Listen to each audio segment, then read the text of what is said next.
Welcome back to the channel learn C with universe. So இது வந்து continuation part. So part 1 பார்த்துட்டு confirm பண்ணிவிட்டு அதுக்கப்புறம் வந்து பார்ட் 2ல் வந்து கண்டினியூ பண்ணுங்க. Okay, done.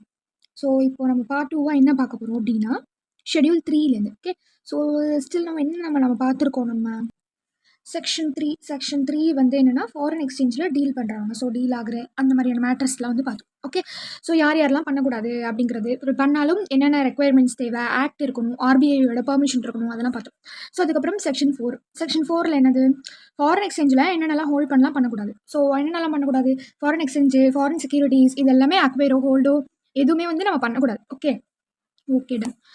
ஸோ அடுத்தது வந்து செக்ஷன் 5 என்னென்னா கரண்ட் அக்கௌண்ட் ட்ரான்சாக்ஷன்ஸ் பற்றி பார்த்தோம். கரெக்டாக? ஸோ கரண்ட் அக்கௌண்ட் ட்ரான்சாக்ஷன்ஸ் பற்றி என்னென்னலாம் நம்ம பார்த்தோம் அப்படின்னா, இந்த மாதிரி வந்து பிஸ்னஸ், இந்த கோர்ஸ் ஆஃப் பிஸ்னஸில் வர பேமெண்ட்டு, அப்புறம் இன்வெஸ்ட்மெண்ட், இன்ட்ரெஸ்ட் ஆன் லோனில் வர பேமெண்ட், அதுக்கப்புறம் வந்து ஸ்பவுசஸ், சில்ட்ரன், பேரண்ட்ஸ் இவங்களாம் வந்து ஃபாரினில் இருந்தாங்க அப்படின்னா அவங்களுக்கான ரெமிட்டன்சஸ், அதுக்கப்புறம் பிஸ்னஸ் ஆர் ஒகேஷன், இது ரிலேட்டடான கமிட்டான எக்ஸ்பென்சஸ், இது எல்லாமே கரண்ட் அக்கௌண்ட் ட்ரான்சாக்ஷன். கரெக்டாக? Current account transaction. Okay, so current account ட்ரான்சாக்ஷன்லையுமே நம்ம என்ன பார்த்தோம் அப்படின்னா 3 ஷெடியூல்ஸ் வந்து பார்க்கணும். ஓகே, ஸோ அதில் ஃபர்ஸ்ட் 2 ஷெடியூல் வந்து கவர் பண்ணிட்டோம். ஸோ ஃபர்ஸ்ட் ஷெடியூல் என்ன பார்த்தோம் அப்படின்னா வாட் ஆர் தி ட்ரான்சாக்ஷன், அதாவது கரண்ட் அக்கௌண்ட் ட்ரான்சாக்ஷனில் வித்ட்ரா பண்ணுறதுல என்னென்னலாம் ப்ரொஹிப்டட் அப்படிங்கிறத பார்த்தோம். கரெக்டாக என்னென்னலாம் ப்ரொஹிப்டட் அப்படிங்கிறத பார்த்தோம். ஸோ அதுக்கப்புறம் என்னென்னதுக்கெலாம் வந்து கவர்மெண்ட் ஆஃப் இந்தியாவுடைய அப்ரூவல் வேணும். ஸோ அது வந்து பார்த்தோம். ஸோ ஃபஸ்ட்டு திங் ப்ரொஹிப்டட் பார்த்தோம். So I think you remember the word lift in come call back. Okay guys, are you here? lived in come call back, இதான் வந்து நம்ம ஞாபகம் வச்சுருந்தோம் இல்லையா? So prohibited சர்வீஸ்க்கு. ஸோ இந்த மாதிரி வந்து லாட்ரி வின்னிங்ஸ், அதாவது லாட்ரி வின்னிங்லேருந்து வர ப்ரைஸ் மணி, அதுக்கப்புறம் வந்து இன்ட்ரெஸ்ட், ஓகே, இன்கம், அதாவது இன்கம் ஃப்ரம் அந்த ரேசிங் ரைடிங் இதுலேருந்து வர இன்கம், அதுக்கப்புறம் வந்து லாட்ரி டிக்கெட்ஸ் பர்ச்சேஸ் பண்ணுறது, அப்புறம் டிவிடெண்ட் பேலன்சிங். ஓகே, ஸோ அப்புறம் இன்ட்ரெஸ்ட், அதாவது இந்த ஐஎன் சேர்த்தே வந்து interest income from NRSR scheme. Okay, so அடுத்தது வந்து கம்க்கு வந்து கமிஷன். ஸோ ஃபஸ்ட்டு கமிஷன் வந்து tea and tobacco except other commission 10% மேலே இருந்துச்சுன்னா, அதுக்கப்புறம் வந்து என்னென்னா ஸோ அதர் இது வந்து என்னென்னா ஈக்விட்டி ரிலேட்டடான இன்வெஸ்ட்மெண்ட், அதுக்கப்புறம் வந்து கால் பேக் சர்வீசஸ், இதெல்லாம் தான் என்னது அப்படின்னா ப்ரொஹிப்டட் சர்வீசஸ்ன்னு சொல்லிட்டு பார்த்தோம். கரெக்டாக? ஓகே, ஸோ அதுக்கப்புறம் இப்போ என்ன நம்ம பார்த்தோம் லாஸ்ட்டாக அப்படின்னா, இந்த மாதிரி வந்து வித்ட்ராவல் பண்ணுறப்போ நம்ம யார்கிட்டலாம் கவர்மெண்ட் ஆஃப் இந்தியாட்டேருந்து பெர்மிஷன் வாங்கணும் அப்படிங்கிறதெல்லாம் பார்த்தோம். Okay, done. ஸோ அதில் வந்து 3 ரிலேட்டட், அந்த ஷிப்பிங் ரிலேட்டடாக, ரிலேட்டடாக வந்துச்சு ஆக்டிவிட்டி. ஸோ அதுக்கெலாம் வந்து சர்ஃபேஸ் ட்ரான்ஸ்போர்ட்டை வந்து நம்ம வாங்கணும் permission.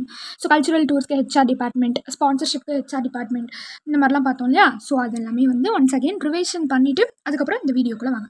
So I think this is self a better vision. Okay, so we will move on to the schedule 3 now. Okay, see schedule 3ல என்ன இருக்குது அப்படின்னா prior approval from RBI.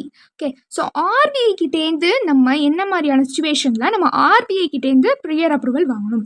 So first government of இந்தியாவில் பார்த்தோம். இப்போ RBI, அதாவது first என்னன்னா first schedule என்னென்னா prohibited, second schedule government of India, அதாவது different varieties of department. Schedule 3 என்னென்னா RBI சொல்கிறாங்க. ஸோ இதை வந்து என்னென்னா ஷார்ட்டாக வீக்காக பார்த்துருந்துடலாம். இங்கே பாருங்கள், ஷெடியூல் 3 அதாவது transactions which require RBI's approval. எப்போ எந்த மாதிரியான சுச்சுவேஷன்ஸில் RBIயோட அப்ரூவல் வந்து நம்மளுக்கு தேவை அப்படின்னா, நம்மளுடைய transaction within 2.5 lakh USD dollars இருக்கணும். 2.5 lakh USD டாலர்ஸ் இருக்கணும். Okay done. ஸோ இதுக்குள்ளே இருந்துச்சுன்னா நம்ம இந்த ஃபெசிலிட்டிஸ்லாம் வந்து என்ன பண்ணிக்கலாம் அப்படின்னா அவைல் பண்ணிக்கலாம், அதாவது இந்த மாதிரியான பெர்மிஷன் இல்லாமலே அவைல் பண்ணிக்கலாம். ஸோ இதுக்கு மேலே நம்மளுக்கு போகிறப்போ நம்மளுக்கு RBI அப்ரூவல் வேணும். ஸோ என்னென்ன மாதிரியான ஃபெசிலிட்டிஸ்லாம் நம்ம வந்து ஃப்ரீயாக, அதாவது இந்த வித்தின் 2.5 lakhக்குள்ளே என்ன ஃபெசிலிட்டிஸ்லாம் நம்ம வந்து கெயின் பண்ணிக்கலாம், அவைல் பண்ணிக்கலாம் அப்படின்னா private visit to any country. Okay, so private visit to any country, அது மாதிரி வந்து கிஃப்ட் ஆர் டொனேஷன்ஸ், அதுக்கப்புறம் வந்து எம்ப்ளாய்மெண்ட்காக அப்ராட் போடுறது, அதுக்கப்புறம் வந்து எமிக்ரேஷன், வேறு ஒரு நாட்டுக்கு குடிபெயர்றது. ஸோ அதுக்கப்புறம் வந்து ட்ராவல், அதாவது பிஸ்னஸ்க்காக இந்த கான்ஃபரன்ஸ், மீட்டிங்கு, மெடிக்கல் ட்ரீட்மெண்ட், இதுக்காகலாம் போவாங்க. ஸோ அந்த மாதிரியான ட்ராவல்ஸ். ஸோ அதுக்கப்புறம் வந்து அந்த மெடிக்கல் ட்ரீட்மெண்ட்டுக்கு ரிலேட்டடாக இருக்கிற எக்ஸ்பென்சஸ், அப்புறம் studies. Okay, studies abroad. So இது எல்லாத்துக்குமே நம்மளுக்கு 2.5 lakh US டாலர்ஸ்க்கு உள்ளே இருந்துச்சுன்னா ஸோ நம்ம பெர்மிஷன் RBI அப்ரூவல் தேவையில்லை. ஓகே, ஸோ இந்த ப்ரைவேட் விசிட் வந்து நேபாள் அண்ட் பூட்டானுக்கு வந்து அவங்க என்ன பண்ணியிருக்காங்க அப்படின்னா தடை விதிச்சிருக்காங்க. ஓகேவா? ஸோ அதாவது facilities not provided here in this point. Okay, so இதுதான் என்னென்னா ஷெடியூல் 3ல அவங்க ஃபஸ்ட்டு சொல்ல வருது. So for individuals.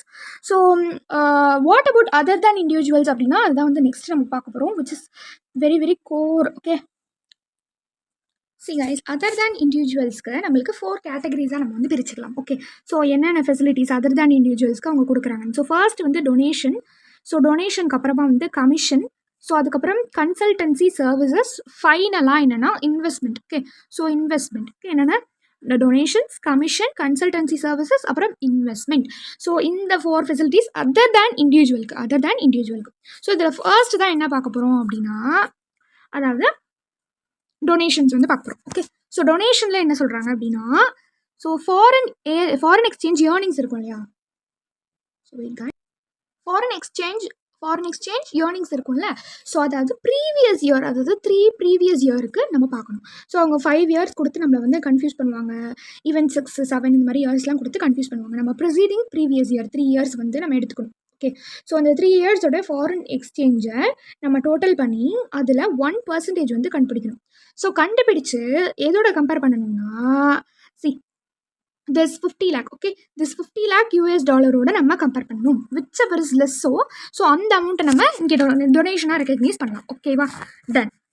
ஸோ இந்த டொனேஷன் சென்ஸ் என்னென்னா சொல்கிறாங்கன்னா, இந்த மாதிரி எஜுகேஷனல் இன்ஸ்டிடியூட்ஸ், அப்புறம் வந்து எஜுகேஷன் இன்ஸ்டியூட் ப்ரொமோட் பண்ணுறதுக்காக கான்ட்ரிபியூஷன் ஃபண்டு. ஸோ அந்த மாதிரி டோனர் ரிலேட்டடாக டெக்னிக்கல் பாடி அசோசியேஷன் இந்த மாதிரியான கான்ட்ரிபியூஷன் பண்ணுறது. ஓகேவா, ஸோ இது எல்லாமே சொல்கிறாங்க. ஸோ எப்படி நம்ம ரெக்கக்னைஸ் பண்ணணும்னு பார்த்தோம். இப்போ இந்த மாதிரி 5 இயர்ஸ் கொடுத்துருப்பாங்க. அதில் 3 இயர்ஸோட ஃபாரின் எக்ஸ்சேஞ்ச் டோட்டல் பண்ணி அதில் 1% கண்டுபிடிச்சி 50 lakh US டாலரோட கம்பேர் பண்ணால் நம்மளுக்கு டொனேஷன்ஸ் கிடைச்சிடும். Okay, so next we are moving on to the commission. What commission? Okay, commission இந்த சென்ஸ், அதாவது இந்த மாதிரி ரெசிடென்சியல் ஃப்ளாட்டு, கமர்ஷியல் ஃப்ளாட்டு இதெல்லாம் வந்து நம்ம சேல் பண்ணுறது. ஸோ ஏஜென்ட் அப்ராடில் இருக்காங்க. ஸோ இதுலேருந்து நம்மளுக்கு கமிஷன் கிடைக்கும். ஓகே, ஸோ இதுலேருந்து நம்மளுக்கு கமிஷன் கிடைக்கும் இல்லையா. ஸோ அந்த கமிஷனை நம்ம எப்படி ரெகக்னைஸ் பண்ணணும். ஓகே, ஸோ இந்த கமிஷனை நம்ம போடுவோம். என்னென்னா, so first thing 25,000 US dollars exceed ஆகுது. நெக்ஸ்ட் திங் வந்து இன்வார்ட் ரெமிட்டன்ஸ், அதாவது இவங்க சேல் பண்ணுறப்ப இவங்களுக்கு ரெமிட்டன்ஸ் கிடைக்கும் இல்லையா. ஸோ அந்த இன்வார்ட் ரெமிட்டன்ஸ் இவங்க சேல் பண்ணுறப்ப இவங்களுக்கு என்ன கிடைச்சிதோ ஸோ அதில் 5%. ஸோ இதை கம்பேர் பண்ணுறப்போ விச் எவர் இஸ் ஹையரோ அந்த அமௌண்ட் தான் நம்ம இதுக்கு கீழே ரெகக்னைஸ் பண்ணுவோம். Okay, done. டொனேஷன் பார்த்தாச்சு, கமிஷன் பார்த்தாச்சு, and then we are moving on to the consultancy services. In consultancy services அதாவது இன்ஃப்ராஸ்ட்ரக்சர் ப்ராஜெக்ட் இந்த மாதிரிலாம் இருக்கும் இல்லையா. ஸோ அதை வந்து நம்ம எப்படி பண்ணலாம் அப்படின்னா, ஸோ 2 டைப்ஸ் அதையும் வந்து நம்ம பிரிக்கலாம். ஒன்று இன்ஃப்ராஸ்ட்ரக்சர் ப்ராஜெக்ட்காக, இன்னொன்று வந்து அதர் கன்சல்டன்சி சர்வீசஸ்க்காக. ஸோ இன்ஃப்ராஸ்ட்ரக்சர் ப்ராஜெக்ட் அப்படின்னா நம்மளுக்கு எப்படின்னா 10 lakh US dollars. So normal consultancy services அப்படின்னா 1 lakh US டாலர்ஸ். ஸோ இதை நம்ம எக்ஸீட் பண்ணுறப்போ அந்த அமௌண்ட் எக்ஸீட் ஆனிச்சு ஒரு ப்ராஜெக்ட்டுக்கு அப்படின்னா அந்த அமௌண்ட்டை நம்ம இங்கே ரெகக்னைஸ் பண்ணுவோம். Okay, done. அடுத்தது வந்து இன்வெஸ்ட்மெண்ட், அதாவது இன்வெஸ்ட்மெண்ட் வந்து வரும் இல்லையா. ஸோ அந்த 5% அதில் 5% or 1 lakh US dollars. Okay, so which ever is ஹையரோ நம்ம அதை என்ன பண்ணுவோம் அப்படின்னா ரீஇன்வெஸ்ட் பண்ணுவோம். Okay, done. So what are the things we have seen now. Commission பார்த்தோமா. ஸோ கமிஷனுக்கு அப்புறம் வந்து என்ன பார்த்தோம், sorry first donation and then commission. Sorry guys, 1 minute. Donation, commission பார்த்தோம், அதுக்கப்புறம் வந்து கன்சல்டன்சி சர்வீசஸ் பார்த்தோம், அண்ட் தென் ஃபைனலாக இன்வெஸ்ட்மெண்ட் பார்த்தோம். ஸோ இதெல்லாம் எதுக்கு நம்ம பார்த்துருக்கோம் இங்கே, அதாவது ஆர்பியில் இவங்களுக்கு வந்து பெர்மிஷன் வாங்க தேவையில்லை, அதாவது ஃபெசிலிட்டிஸ் ப்ரொவைட் பண்ணுறாங்க. என்னென்னா இதுக்குள்ளே இருந்துச்சுன்னா no need permission from RBI. இதுக்கு மேலே போகிறப்போ நீங்கள் உங்களுக்கு ஆர்பிஐ அப்ரூவல் வந்து தேவை அப்படிங்கிறதுக்காக நம்ம பார்க்குறோம். Okay, done. ஸோ ஃபஸ்ட்டு வந்து இண்டிவிஜுவல்ஸ்க்கான ஃபெசிலிட்டிஸ் பார்த்தோம். இப்போ அதர் தேன் இண்டிவிஜுவலுக்கான ஃபெசிலிட்டிஸ் தான் இந்த donation, commission, consultancy services and other thens. Okay, LRS which is liberalized remittance scheme. So இந்த ஸ்கீமுக்கு கீழே ஒரு ரெசிடென்ஸ் இண்டிவிஜுவல்ஸும் நம்ம இந்த மாதிரி மைனராக இருந்தாங்க அப்படின்னா, ஓகே, அதாவது என்னென்னா என்ன சொல்ல வராங்க இதில் அப்படின்னா, அவங்க வந்து 2,50,000 US dollar 2.5 lakh US dollar வரைக்கும் ஃப்ரீயாக ரிமிட் பண்ணிக்கலாம். வெதர் கரண்ட் அக்கௌண்ட்டாக இருந்தாலும் சரி, கேபிட்டல் அக்கௌண்ட்டாக இருந்தாலும் சரி, நம்ம நிறைய ரெஸ்ட்ரிக்ஷன்ஸ்லாம் ஃபாலோ பண்ணோம் இல்லையா. ஸோ அதெல்லாம் ஃபாலோ பண்ணுது. 2.5 lakhக்குள்ளே இருக்கா, நீங்கள் ஃப்ரீயாக ரிமிட் பண்ணிக்கலாம். பட் இன் கேஸ் ஆஃப் என்னென்ன மாதிரியான கண்டிஷன்ஸ் இதில் வந்து கொடுத்துருக்காங்கன்னா, இன் கேஸ் ஆஃப் மைனராக இருக்கப்போ ஸோ அவங்க எல்ஆர்எஸ் டிக்ளரேஷன் ஃபார்ம் அவங்க கார்டியன் கிட்டேருந்து, நேச்சுரல் கார்டியன் கிட்டேருந்து சைன் வாங்கியிருக்கணும். ஸோ சைன் பண்ண நேச்சுரல் கார்டியன்ட்டேருந்து வாங்கின டிக்ளரேஷன் ஃபார்ம் வந்து இருக்கணும். அதுக்கப்புறம் ஃபேமிலி மெம்பர்ஸ், அதாவது கன்சாலிடேட் பண்ணுறப்ப அந்த ஃபேமிலி மெம்பர்ஸோடைய அந்த டேர்ம்ஸ் அண்ட் கண்டிஷன்ஸ் வந்து ஃபேமிலி மெம்பர்ஸாக இருக்கப்போ அதை வந்து ஃபாலோ பண்ணியிருக்கணும். ஸோ இதில் வந்து கிளப்பிங்லாம் வந்து கிடையாதுன்னு சொல்லியிருக்காங்க. ஸோ எந்த ஒரு ஃபேமிலி மெம்பர்ஸாலையும் கிளப்பிங் வந்து இதில் பண்ணிக்க முடியாது. Okay, so okay. So finally we have reach the final section of the chapter. அதாவது செக்ஷன் 6. செக்ஷன் 6ல் என்ன சொல்ல வராங்கன்னா, ரொம்ப simple. Capital account transaction. So whatever assets நம்ம ட்ரான்ஸ்ஃபர் பண்ணணும் அதுக்கான டிரான்சாக்ஷன் தான் capital account transaction. Okay, so see here assets or liabilities. Okay, altering assets or liabilities in India of non residents. So அந்த மாதிரி contingent liability outside India, இது எல்லாமே capital account டிரான்சாக்ஷனில் தான் வரும். ஓகேவா, டன். ஸோ இந்த section 6லையும் நம்மளுக்கு section 6(4) and 6(5) வந்து இருக்கும். ஓகே, ஸோ இது வந்து லிட்டில் பிட் நிறைய பேர் வந்து கன்ஃபியூஸ் ஆவாங்க. இதில் ரொம்ப ஈஸியான ஒரு லாஜிக் புரிஞ்சிருச்சுன்னா இது ரொம்ப ஈஸி. இதில் என்னென்னா 2 லாஜிக் தான். ஒன்று, நீங்கள் இதுக்கு முன்னாடி பர்சன் ரெசிடென்ட் அவுட் சைட் இந்தியாவாக இருந்தாலும் பரவாயில்ல. இப்போ நீங்கள் பர்சன் ரெசிடென்ட் இன்சைட் இந்தியா தானே, உங்களால் அசட்ஸ் அண்ட் liabilities அந்த ப்ராப்பர்ட்டியை உங்களால் அக்வயர் பண்ண முடியும். அது ஒன்று சொல்லியிருக்காங்க. ஓகே, ஸோ இதுக்கு முன்னாடி நீங்கள் இந்தியாவில் இல்லைனாலும் பரவாயில்ல. ஓகே, ஸோ இதுக்கு முன்னாடி அவுட் சைட் இந்தியாவில் இருந்தாலும் பரவாயில்ல. ஸோ இப்போ நீங்கள் இந்தியாவில் தானே இருக்கீங்க, அப்போ இப்போ உங்களால் ப்ராப்பர்ட்டியை ஓன் பண்ண முடியும். ரெண்டு லாஜிக் தான். இதுக்கு முன்னாடி நீங்கள் இந்தியாவில் இருந்திருந்தாலும் சரி, இப்போ கரண்ட்டில் இந்தியாவில் இருந்தீங்கனாலும் சரி. ஸோ ரெண்டு லாஜிக்லையுமே உங்களால் அசட்ஸ் அண்ட் liabilities-ஐ இந்தியாவில் உங்களால் ஹோல்ட் பண்ண முடியும், அக்வயர் பண்ண முடியும் அப்படிங்கிறத சொல்லிக்கிறாங்க. அதான் வந்து section 4 and subsection 5. Okay, so இதில் என்ன டிஃப்ரெண்ட்டாக இருக்கிற காம்பனண்ட், அதாவது 4ஆ 5ஆ அப்படிங்கிறத மட்டும் நம்ம புரிஞ்சுக்க வேண்டியதான். ஓகே, ஸோ எப்படி வந்து புரிஞ்சுக்கலாம் அப்படின்னா, wait see. So first person resident inside India. Okay, so person resident in India இப்போ அசட்ஸ் அண்ட் liabilities இப்போ பர்சன் ரெசிடென்ட் இன் இந்தியா அப்படின்னாலும் உங்களால் ஹோல்ட் பண்ணிக்க முடியும். If you are here no problem. இயர்லியரில் நீங்கள் அவுட் சைட் இந்தியாவாக இருந்தாலும் பரவாயில்ல, இப்போ நீங்கள் இருக்கீங்கல்ல அது போதும் அப்படின்னு சொல்கிறது. இன்னொன்று என்னென்னா, ஸோ இப்போ நீங்கள் பர்சன் ரெசிடென்ட் இந்தியாவாக இல்லை, பட் இதுக்கு முன்னாடி இருந்தீங்கல்ல. ஸோ இப்போ இல்லைனாலும் பரவாயில்ல, இதுக்கு முன்னாடி இருந்தீங்களா, அப்போ அதனால் உங்களால் அசட் அண்ட் liabilities உங்களால் அந்த ப்ராப்பர்ட்டியை உங்களால் ஓன் பண்ண முடியும். ஓகே, ஸோ ஈஸியாக ஞாபகம் வச்சுக்கணுன்னா 4 அப்படிங்கிறது ப்ரெசென்ட்டில் நம்ம இப்போ இந்தியாவில் அவங்க இருக்காங்க அப்படிங்கிறது அர்த்தம். ஓகே, ஸோ 5 அப்படிங்கிறப்போ அது இயர்லியர், அதாவது இயர்லியரில் அவங்க இந்தியாவில் இருந்திருக்காங்க, இப்போ ஆனால் இல்லை அப்படிங்கிற மாதிரி ஞாபகம் வச்சுக்கோங்க. ஓகே, ஸோ அவ்வளோதான் இந்த சாப்டர் ஓவர். ஓகே, ஸோ என்னென்னலாம் பார்த்தோம் அப்படின்னா செக்ஷன் 3, 4, 5, 6 எல்லாமே பார்த்தோம். ஓகே, ஸோ இதில் ஏதாவது டவுட் இருந்துச்சு அப்படின்னா கமெண்ட் செக்ஷனில் சொல்லுங்கள்.